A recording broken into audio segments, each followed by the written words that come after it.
Заев побара да биде храбра, а Борисов и повлече црвена линија на Комисијата за историски прашања до октомври да постигне решение по прашањето на Гоце Делчев. Борисов избегна конкретно да одговори дали доколку до октомври не се постигне согласност околу Делчев, Бугарија ќе го блокира добивањето датум за земјава во Европската унија. Темата не трябва да идва след октомври.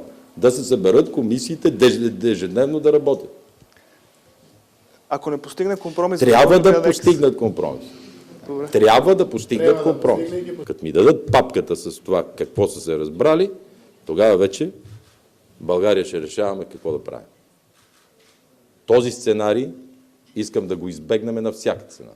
Велејќи дека не сака ни да размислува за тоа Бугарија да се доведе во ситуација да крене рака против Северна Македонија, на Комисијата за историја и порача да се состане и секојдневно да работи, дури им ги понуди Варна или Бурга за работа во текот на летото. Комисиите трябва да седнат да разберат, че имат историческа задача и да останат в историята и до октомври да приключат с тези теми. Иначе, повярвайте ми, би било обидно към гибелта на хората, загинали по тези земи, защото исторически така са се менили границите, че зависи от кога и как ги гледаш.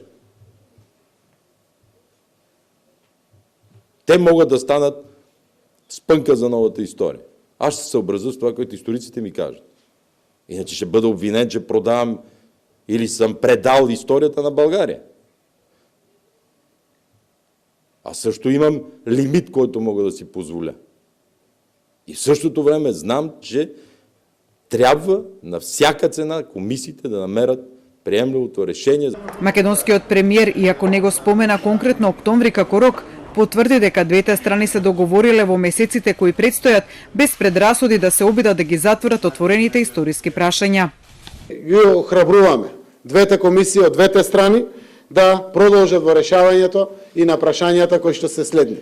Решивме веќе 4 историски личности кои што заеднички ги чесуваме.